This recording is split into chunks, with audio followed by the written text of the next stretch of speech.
Ça me fait vraiment plaisir que vous soyez parmi nous. L'idée, c'est vraiment de faire le premier webinaire destiné aux enseignants. Ça fait quelque temps qu'on réfléchit à tout ça. Donc, merci d'être présent avec nous ce midi ou même de prendre un moment pour ceux qui nous écoutent en rediffusion. On sait que votre temps il est précieux. Alors, on va essayer de le mettre à profit le mieux possible. Je me présente, Elia Martineau, je suis responsable de faire connaître nos ressources à nos différents publics, donc autant les élèves, les parents, mais aujourd'hui aussi les enseignants. Et je suis en merveilleuse compagnie avec ma collègue qui j'aimerais que vous puissiez la voir actuellement. Je vais réussir pendant qu'elle parle, à activer sa Je caméra, vais j'en suis mettre certaine. en mode balado. Alors, c'est Marlène Suzette, je suis productrice de contenu pédagogique chez Alloprof depuis quelques années. Je suis enseignante de français au secondaire là, de formation. J'ai enseigné une dizaine d'années dans la grande région de Montréal. Merci beaucoup d'être ici avec nous. Ça nous fait tellement plaisir là, de vous parler aujourd'hui. Donc, Elia, je te laisserai peut-être expliquer là, comment poser des questions pendant le webinaire. Oui. Alors, ben, pour la fluidité de la présentation, on vous invite à poser vos questions par écrit dans les commentaires. Vous avez déjà commencé à être actif. On aime ça. Et puis, on va prendre un petit temps pour y répondre à la fin de la rencontre. Sachez que la présentation d'aujourd'hui, elle est enregistrée. Donc, libre à vous d'activer vos caméras ou non. On vous invite par contre à laisser vos micros fermés.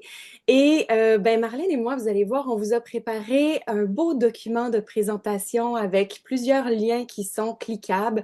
Alors, on va vous le partager à la fin de la rencontre. Il sera aussi partagé avec votre badge de formation continue d'1 heure à la fin de la rencontre, mais aussi en courriel que vous allez recevoir un peu plus tard.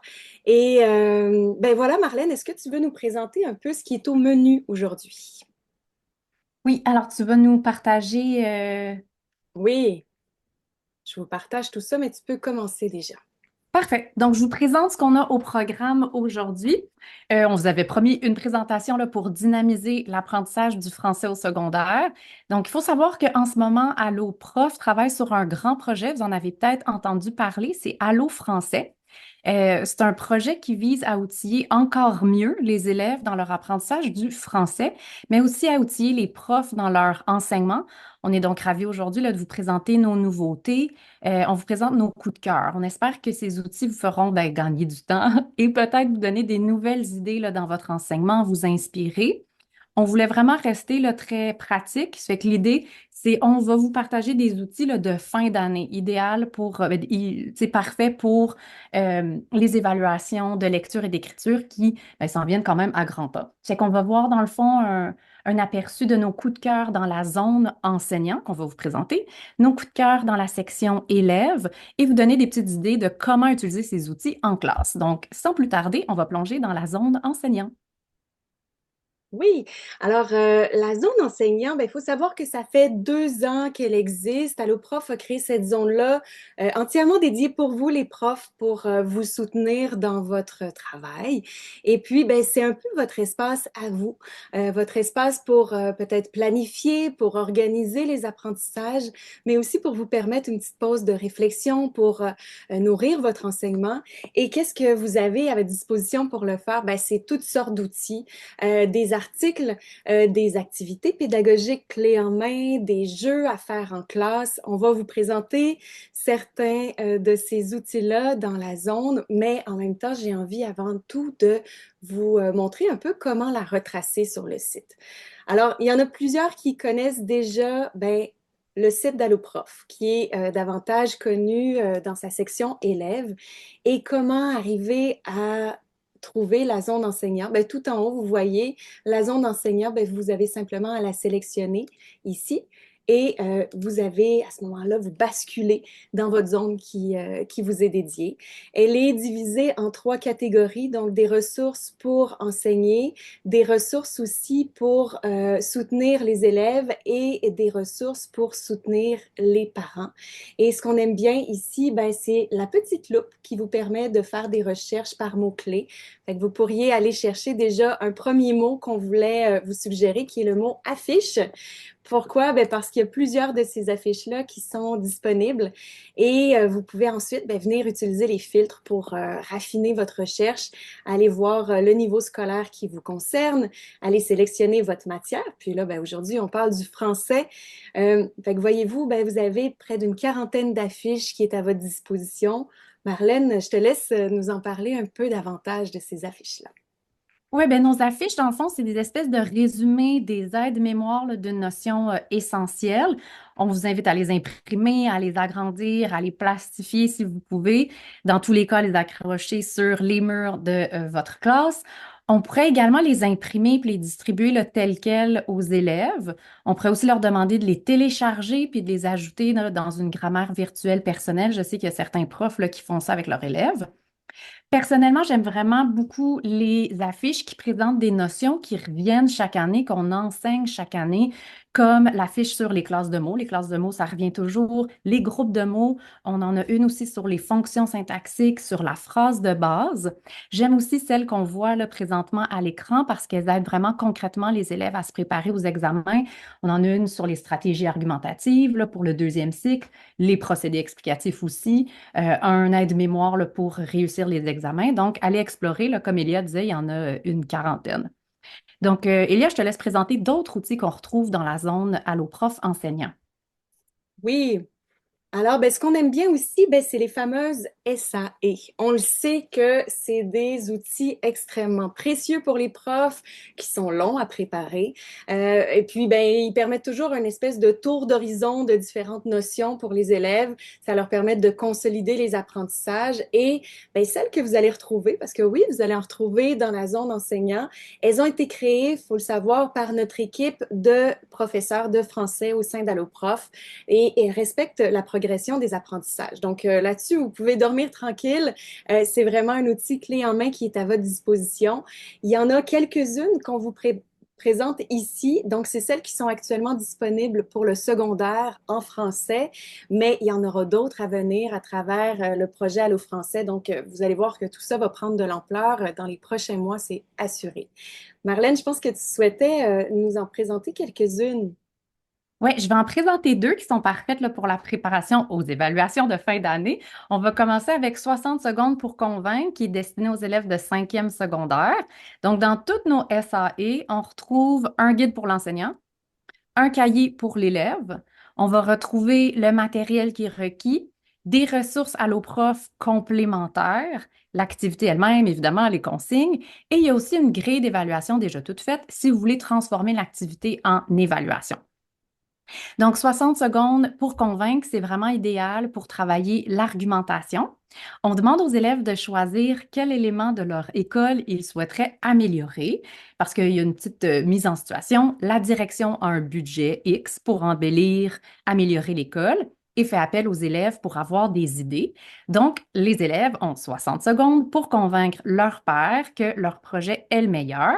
Ils doivent présenter leur projet à l'aide d'arguments convaincants devant la classe et les élèves doivent choisir une équipe gagnante, donc un projet gagnant. Donc, à faire là, en vue, on le sait que les élèves vont devoir écrire un texte argumentatif, une lettre ouverte, ça fait que c'est quand même une activité là, idéale pour travailler l'argumentation. Je vous amène maintenant voir une autre essai. Pour les élèves de deuxième secondaire, c'est Maïs souffler une collation idéale. Donc, ça amène les élèves à corriger un texte descriptif justificatif en employant un code de correction. C'est qu'on le sait, les élèves vont devoir corriger leur propre texte lors de l'évaluation ministérielle. Fait que c'est vraiment une belle activité pour bien les préparer. Ils doivent procéder étape par étape pour corriger des erreurs d'orthographe d'usage et d'orthographe grammaticale. Puis, ce qui est intéressant, c'est que pour chacune des étapes, on donne des astuces aux élèves. Donc, par exemple, si on demande de surligner tous les noms pour s'assurer de faire les bons accords, bien, on va rappeler la manipulation syntaxique du remplacement à utiliser pour trouver les noms. Si on demande d'accorder correctement le verbe, on va donner une astuce pour être en mesure de repérer le sujet. On prend vraiment les élèves là, par la main dans toutes les étapes de la correction. Puis, je pense qu'à l'écran de tantôt, on voyait aussi là, le bingo des classes de mots. Donc, ça, c'est vraiment un jeu pour réviser les classes de mots. Il est écrit que c'est pour les élèves de secondaire 1 et 2, mais on le sait bien qu'en secondaire 5, c'est encore pertinent de réviser ces classes de mots. Donc, à essayer. Je pense que ça fait un beau survol de ce qu'on retrouve dans la section enseignant. On va maintenant basculer dans la zone élève. Oui. Alors, dans la zone élève, ben pourquoi est-ce qu'on vous présente cette zone-là? Parce qu'il faut savoir qu'AlloProf, à la base, a été créé pour les élèves, mais ce qu'on aime, c'est que vous utilisiez cette zone-là aussi comme votre coffre à outils pour vous, pour faire l'enseignement en classe avec eux. C'est là que vous allez trouver tout le contenu pédagogique. Alors là, je vous plonge dans la zone élève que beaucoup connaissent déjà et un peu voir comment est-ce que vous pouvez l'utiliser pour, avec votre lunette d'enseignant. Alors, ça peut être intéressant de venir explorer l'ensemble des ressources qui se trouvent en français pour votre matière. Donc, simplement utiliser l'onglet matière, venir sélectionner la vôtre. Ça pourrait aussi être une porte d'entrée d'aller voir les ressources qui se trouvent pour votre niveau scolaire que vous enseignez. Vous allez ensuite avoir la possibilité de filtrer la matière et les différents outils. Mais ça peut être chouette aussi des fois quand on cherche juste une fiche pédagogique, quand on souhaite une vidéo, d'aller vraiment à travers cette zone-là, explorer et vous allez voir les différents outils qui sont à votre disposition pour faire l'enseignement en classe. C'est de cette façon-là que Marlène et moi, on va vous présenter les outils aujourd'hui, mais j'apporte quand même à votre attention que comme tout bon site, bien, il existe la petite loupe ici. Donc, si vous avez une recherche par mots-clés que vous souhaitez faire, vous souhaitez aborder, par exemple, qu'est-ce qu'on pourrait voir? Ben, peut-être le groupe du nom, ou ça pourrait être les homophones. Ben, vous venez simplement cliquer homophone dans la petite loupe et vous allez voir toutes les ressources qui sont à votre disposition pour faire l'enseignement en classe avec vos élèves. Et maintenant, ben, Marlène, je pense qu'on souhaitait commencer par les fiches. Oui, les fiches, dans le fond, c'est peut-être les outils que vous connaissez le mieux. Habituellement, là, quand on se dirige vers le site, c'est sur une fiche qu'on tombe. On voit là, le petit Flo avec sa veste de sauvetage parce qu'on imagine vraiment ça comme une bouée de sauvetage, une veste de sauvetage pour l'élève. Elles viennent en aide en vulgarisant des notions essentielles. En fait, là, on s'est rendu compte qu'il y a presque tous les contenus de la PDA en français qui a une fiche associée. C'est que peu importe la notion sur laquelle si l'élève s'interroge, il va trouver une fiche pour l'aider. C'est qu'on peut vraiment voir là, les pages, les fiches comme un espèce de manuel scolaire là, numérique. C'est que voici quelques fiches intéressantes pour la préparation en fin d'année. On va commencer en allant voir peut-être celle sur les procédés explicatifs. Puis Elia, tu peux peut-être nous faire un survol, un petit résumé de qu'est-ce qu'on retrouve habituellement sur les fiches. Mais tu le disais bien, Marlène, hein, les fiches, c'est comme un manuel scolaire. Donc, souvent, il y a une description. L'idée, c'est de vulgariser le mieux possible la notion. Donc, il y a une description. Ici, on a un tableau qui est disponible. Il y a aussi parfois des fichiers, donc des aides-mémoires qui sont aussi à la disposition des jeunes. On leur offre des astuces. Comment utiliser les fiches? Ben, il y aurait plusieurs façons. Puis là, ben, c'est sûr que vous pouvez facilement les projeter en classe pour accompagner votre enseignement, mais ça peut être chouette de les utiliser vraiment pour faire des activités pédagogiques avec les jeunes. Donc, peut-être proposer des notes de cours trouées et là, vous proposez trois fiches pédagogiques que les jeunes peuvent aller fouiller pour aller remplir, remplir les mots manquants dans les notes de cours. Mais ça pourrait aussi être un outil de référence hein, si vous souhaitez, par exemple, proposer aux jeunes de faire une activité d'enseignement par les pairs. Et là, ben, ils peuvent se fier aux fiches pour être capables de bâtir leur cours. Enfin, soyez créatifs. Je suis convaincue que vous avez toutes sortes d'idées. L'idée, c'est de vraiment d'offrir un support visuel puis un support attractif pour pouvoir faire ces activités-là. Oui. Raluca me susurre à l'oreille que tu pourrais donner accès, dans le fond, aux caméras à tout le monde. Comme ça, non seulement on pourrait me voir, mais on pourrait voir aussi les personnes qui sont là avec nous. J'aimerais tellement et j'essaie depuis tantôt Ah, de OK, mais quoi ça tu marche pas. parles et j'y arrive pas. OK, c'est bon, ben, on poursuit. Je pensais que c'était une bonne idée, mais si ça fonctionne pas, ça fonctionne pas. Donc, je vous amène voir une autre fiche qu'on vient de mettre à jour. Elle est super belle. Donc, l'examen du ministère de français de deuxième secondaire. Les critères de correction. Donc, ben c'est ça, on s'est rendu compte que parfois les élèves reçoivent une grille d'évaluation en cours d'année, puis ils ne comprennent pas nécessairement quel type d'erreur ils ont fait ou comment s'améliorer dans chacun des critères. Donc, ça peut être angoissant là, avant un examen. On a donc créé une fiche dans laquelle on retrouve présentement 5 vidéos explicatives qui présentent chacun des critères. Donc, on explique à l'élève, là, dans ce cas-ci, c'est l'élève de secondaire 2, comment il va être évalué lors de l'évaluation ministérielle, puis ce qu'il peut faire pour réussir ce critère. C'est que ça peut être intéressant de les visionner en classe avant l'examen ou simplement quand vous remettez une grille d'évaluation, la première grille d'évaluation que vous remettez au début de l'année. Ou si vous vous rendez compte que dans votre classe, dans votre groupe, il y a un critère qui est moins bien compris, ben, la regarder en grand groupe. Puis à noter aussi qu'il y a l'équivalent pour l'examen ministériel de cinquième secondaire aussi. Hmm. Je vous amène voir, en parlant de cinquième secondaire, je vous amène voir une fiche, la lettre ouverte. C'est une fiche super pratique pour les élèves de cinquième secondaire. C'est un beau survol de c'est quoi une lettre ouverte. On y présente la structure de la lettre ouverte. On y retrouve aussi un exemple de lettre. On s'est rendu compte que c'était pas facile de trouver une lettre ouverte dans les médias qui respecte un peu les attentes du ministère. Donc, on en a rédigé une pour vous. Et en dessous de cet, ouais, exact. En dessous de cet exemple-là, il y a même une vidéo Explique-moi ton exemple qu'on appelle, où il y a une prof, la prof qui a rédigé ce texte-là, qui explique en détail, paragraphe par paragraphe, comment elle en est arrivée à écrire cette lettre. Donc, elle y présente entre autres ses arguments, comment elle a réussi à les étayer, comment elle a employé les marques de modalité de façon pertinente, etc. Donc, vraiment, tout est là. C'est un beau résumé de la lettre ouverte. Vous pourriez lire, décortiquer la lettre justement qui est en exemple en grand groupe.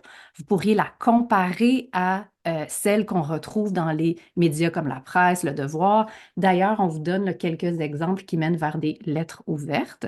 Donc, ben voilà pour il y a aussi l'équivalent, dans le fond, sur la fiche, le texte descriptif justificatif pour les élèves de deuxième secondaire. Ça fait que les examens ministériels sont bien couverts. Elia, je te laisse présenter nos prochains coups de cœur. Mhm. Les mini-récup. Il faut savoir que cet outil-là a été créé pendant la pandémie pour s'assurer que les savoirs essentiels, les notions essentielles allaient être maîtrisées par les élèves. C'est un super outil clé en main pour la révision des examens de fin de chapitre, les examens aussi de fin d'année.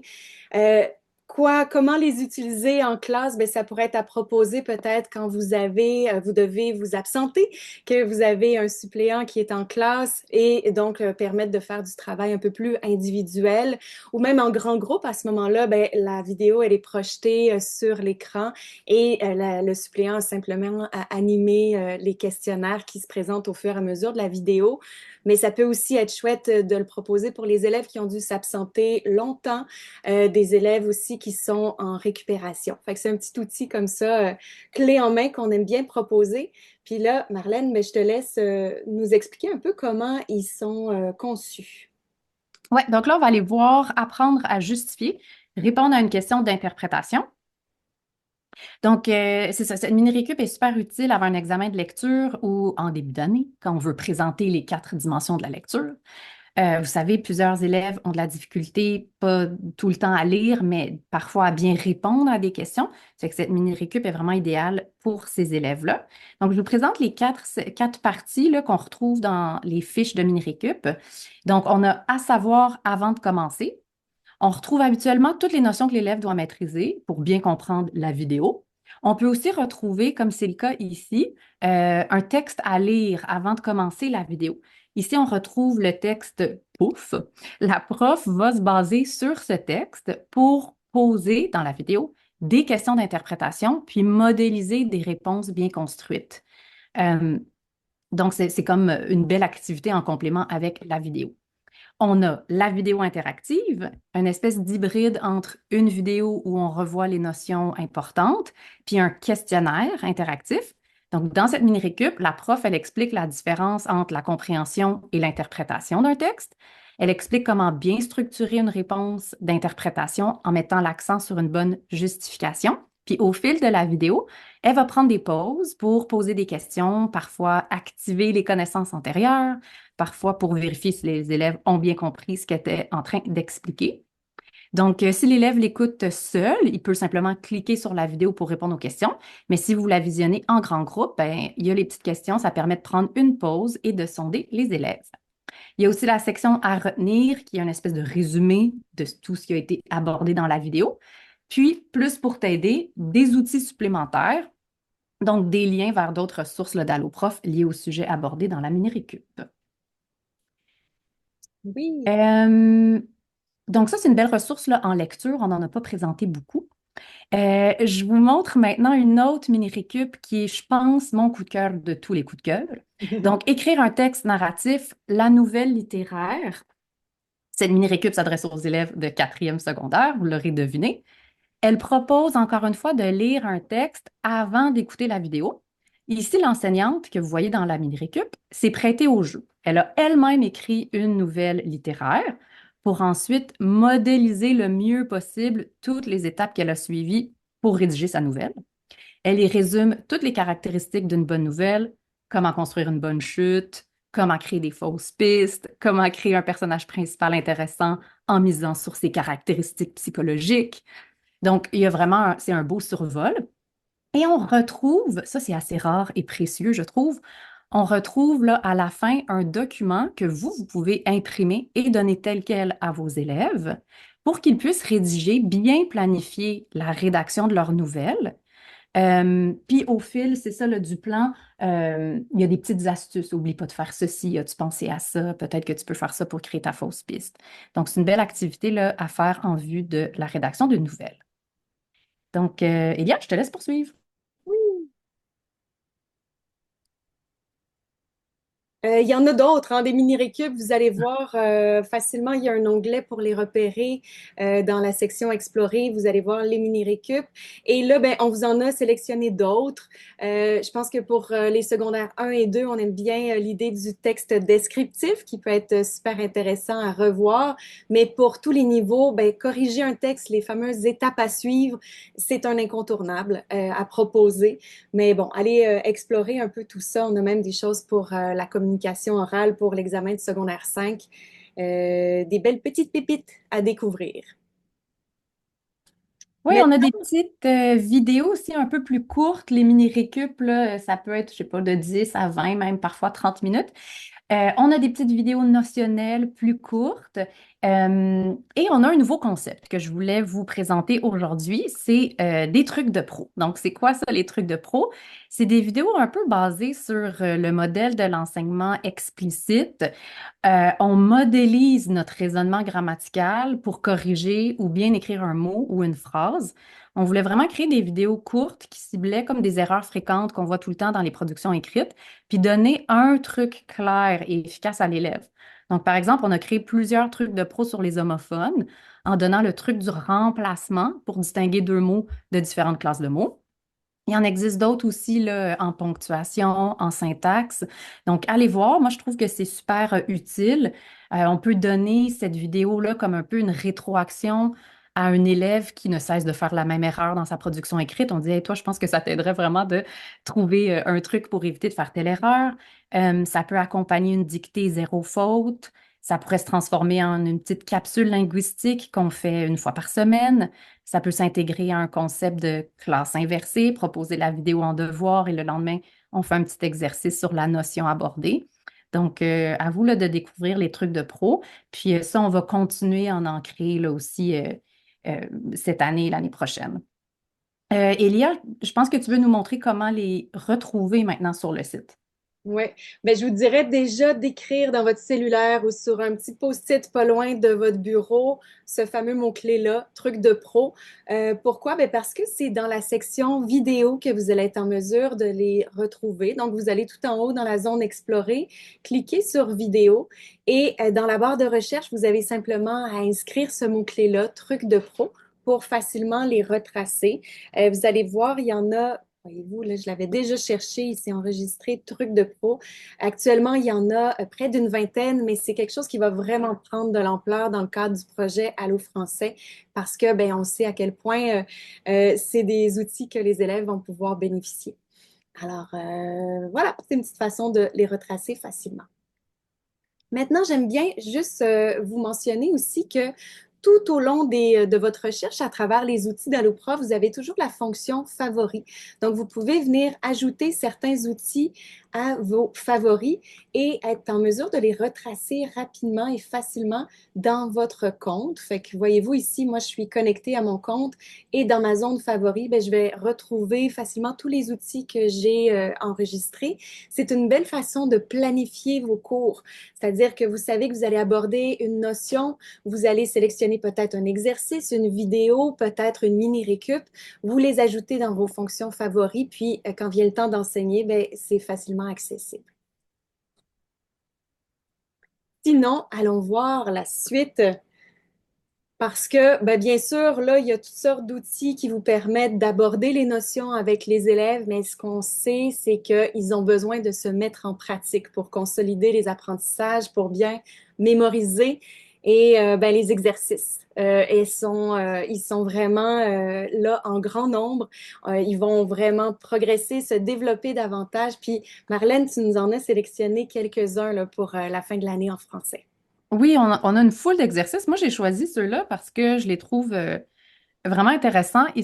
C'est des exercices qui sont très courts. Il y a comme entre 5 et 10 questions. L'élève a toujours 2 essais. Donc, si l'élève ne répond pas correctement, il obtient une rétroaction complète. Souvent, on va lui donner un indice. On lui rappelle une manipulation à faire pour obtenir la bonne réponse. Donc, je trouve ça intéressant de les faire en grand groupe. C'est une bonne façon d'aller sonder les connaissances antérieures des élèves avant même d'aborder une notion. Puis vous verrez, là, parfois, on a créé un exercice par niveau. Donc, là, ici, c'est quoi le complément direct ou indirect? Donc, il y a un exercice pour secondaire 1, il y a un autre exercice pour secondaire 2 et 3. Donc, c'est intéressant de vérifier si les élèves ont bien acquis les notions de l'année précédente avant même de se lancer dans une nouvelle matière. On a souvent tendance à utiliser les exercices pour consolider les connaissances, ce qui est une bonne chose, mais on peut aussi les utiliser là, en amont pour débuter la notion, faire un petit exercice brise-glace. Donc, voilà pour nos exercices. Et je crois il nous resterait peut-être les Les jeux à jeux. présenter. Oui, parce que parfois c'est plus difficile, hein, on le sait, de stimuler les élèves. Alors, ben, pourquoi? Pourquoi pas utiliser les jeux pour revoir les notions de façon un peu plus motivante? Donc, si vous enseignez au secondaire, n'hésitez pas à les proposer peut-être aux élèves nouveaux arrivants, des élèves aussi qui auraient accumulé un certain retard, qui ont besoin de revoir des notions de base, des élèves qui ont des défis en orthographe, en vocabulaire, en lecture, mais aussi dans l'identification des classes de mots. Pourquoi? Ben parce que c'est à ce niveau-là que vous allez retrouver des jeux vraiment chouettes pour pouvoir les motiver. Marlène, je te laisse nous les présenter. Oui, si vous ne les connaissez pas, là, déjà, ben, il y a Grimoire, qui est un jeu de compréhension de lecture de type un peu Tamagotchi. Si vous êtes de ma génération, vous comprendrez. Les élèves sont amenés à lire des textes narratifs, des textes courants de différents auteurs québécois. On a des textes de Simon Boulris, on a des textes d'India Desjardins. Moi, je trouve que c'est une belle façon de mettre en application les stratégies de lecture qu'on a apprises en classe. On a Potager en péril. Jeu un peu à la façon de Mario Bros qui amène les élèves à revoir les classes de mots. Donc, l'élève se promène dans un jardin, il doit entrer dans des tunnels, éliminer des bestioles en repérant différentes classes de mots. Moi, j'avoue que ce jeu-là, je le donnerais sans gêne là, à tous mes élèves de secondaire 1 à 5 qui ont de la difficulté avec les classes de mots parce que c'est tellement une notion importante. Puis d'habitude, ils apprécient, là, même s'ils sont plus vieux. Magimo, un jeu qui permet d'élargir son vocabulaire, travailler l'orthographe des mots. Présentement, Magimo présente plus de 17 000 mots sous forme de dictée. Donc, l'élève est appelé à gagner en puissance, à éliminer des ennemis en écrivant correctement des mots. Et primeur, d'ici quelques jours, ben, il y a un nouveau monde thématique qui va s'ajouter, le jardin enchanté, qui nous plonge un peu dans le printemps qui se pointe le bout du nez. Et on a bien hâte. Alors, ben là, ben, on a vu hein, les différents outils d'AlloProf sous la lunette d'un prof, c'est-à-dire comment les mettre un peu à profit pour l'enseignement en classe. Mais c'est toujours bon de rappeler aux élèves ce qui est disponible pour eux. Et puis, ben, il faut savoir que ben, AlloProf, ça fait 29 ans qu'il existe.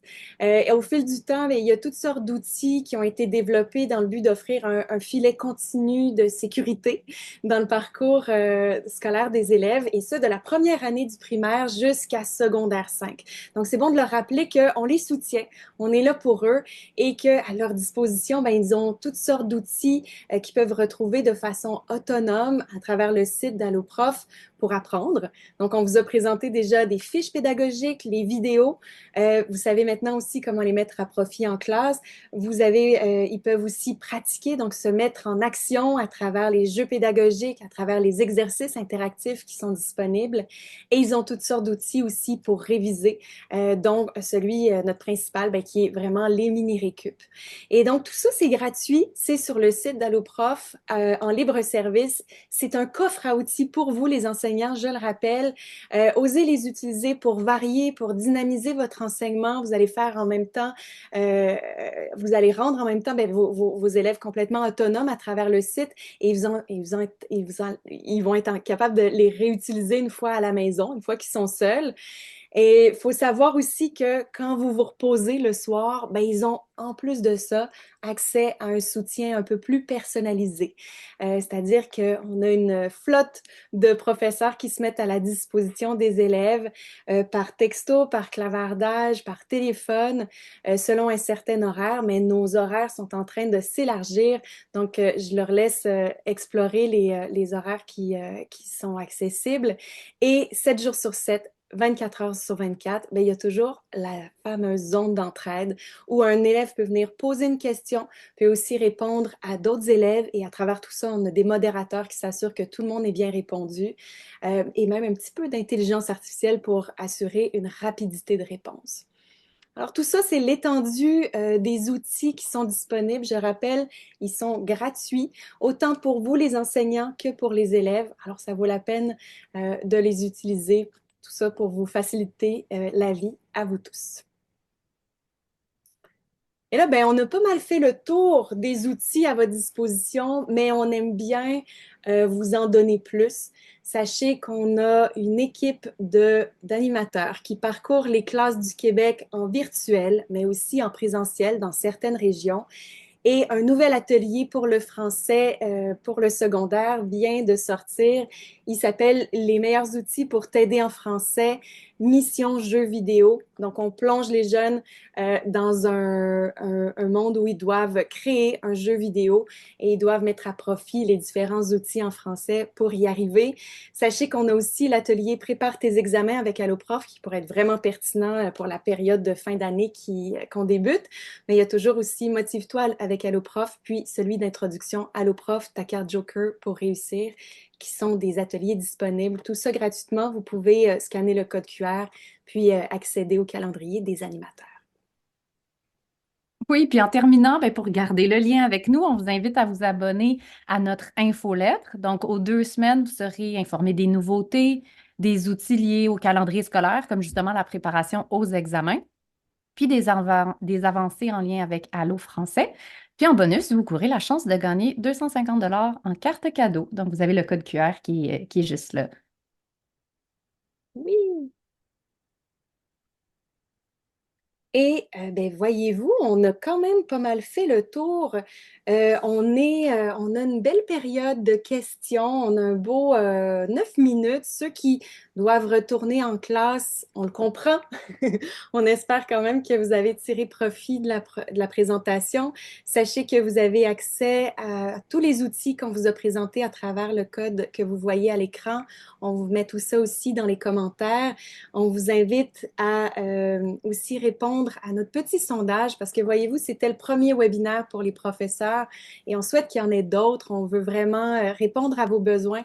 Donc, vos suggestions sont toujours les bienvenues. Et là, ben, je crois qu'on avait quand même déjà quelques questions. J'ai vu une question par rapport aux exercices. Alors, est-ce possible aux enseignants d'avoir accès aux résultats des exercices effectués par les élèves? Oui. Alors, je vais me permettre de retrouver l'exercice qu'on a fait tout à l'heure. Euh, J'imagine que votre question pourrait nous amener vers l'idée de est-ce que, en tant qu'enseignant, on a accès à un compte classe qui nous permettrait d'assigner des exercices aux élèves, puis de nous, en tant qu'enseignants, voir en temps réel leur progression. Sachez que c'est quelque chose qui est en développement dans nos équipes. Par contre, déjà actuellement, si vous mettez vos élèves en travail un peu plus individuel, il y a moyen d'aller voir les résultats des questions qui leur ont été posées dans l'exercice, puis d'être capable déjà de voir, bon, mais OK, je pense que cette question-là mériterait une explication en grand groupe parce que je vois qu'à travers les différents élèves, ben, c'est quelque chose qui est un peu raté puis qui mériterait plus d'informations. Marlène, as-tu quelque chose à rajouter à ce niveau-là? Oui, puis vous allez voir, il y a deux types d'exercices. Donc là, ici, il y a la liste de questions en haut à gauche. Si vous êtes sur un autre type d'exercice, là, il va être en bas, mais il y a toujours moyen de voir le résultat des élèves, là. Ouais. Est-ce que ça répond à votre question? Oui. On avait une question aussi sur le jeu Jardin Enchanté. Va travailler quelles compétences? Ben, voyez-vous, c'est à travers notre jeu Magimo qui permet de pratiquer l'orthographe des mots, le vocabulaire.